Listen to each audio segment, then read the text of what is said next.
The answer choices here are pronouns, and the most important property that pronouns have that we're going to use on the SAT is whether they are singular or plural. So if you would like, you can categorize them first. So those is plural, they is plural, it is singular, and some kind of a weirder pronoun, but that's also plural. Now, some of you are going to remember that we have the 3 versus 1 strategy, right? That if you've heard my lessons, you've heard me talk about this in grammar. The 3 versus 1 strategy says that if we have 3 answer choices of one type and one of a different type, it's the one that's right. That does not apply here. Doesn't mean that C is wrong, but it means I'm not going to just pick it because of this 3 versus 1 strategy. That only works when we are talking about verb agreement. That is very limited in what it applies to. It only applies in that one specific rule where we're worried about whether verbs are singular and plural. It is totally possible for the 3 versus 1 thing to appear like it's working on a pronoun question, but it's possible for one of the 3 to actually be right. So I don't want you using this strategy in incorrect places. 3 versus 1 strategy is incredibly powerful on the verb agreement questions and nowhere else. So do not trust it anywhere else. There's no odd man out strategy for any other question on the SAT, period, definitive.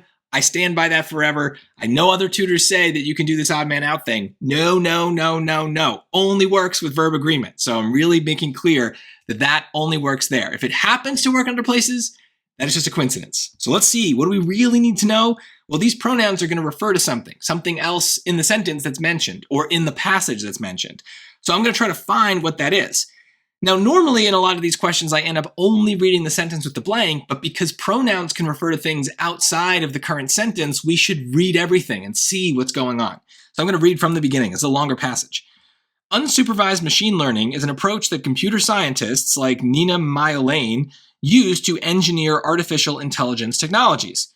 It involves training computer algorithms to organize unlabeled datasets. Multitask learning is another approach. Blank involves training computer models to perform multiple tasks at the same time.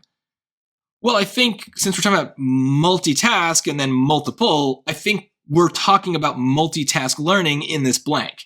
So that's one thing. I know it says multitask, but it's still one type of learning, basically. So that is one thing. So that's C. And notice that also mirrors something we saw earlier, right? We have an it right here. And what is that it referring to?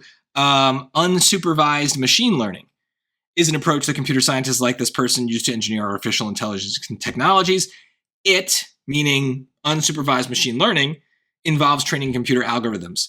So again, I made a big deal about the 3 versus 1 thing not working.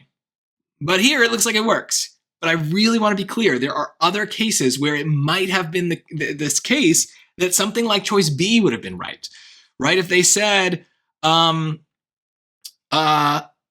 other types of learning are possible approaches.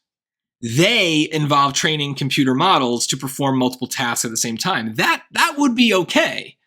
And in that case, some wouldn't make sense there. Some involve training computer, like it wouldn't make sense to say that.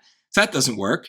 And those involved, it would just be weird. You would just say they. So that would be a clear case where like, yeah, there's multiple plurals, but only one plural really makes any sense and would be useful. So that's why I don't want using that 3 versus 1 strategy for anything other than verb agreement. This is pronoun agreement, different rule. So you can still classify by singulars and plurals. You should, and you should be looking for something in the passage that we're referring back to with that pronoun, and whether it's singular or plural matters.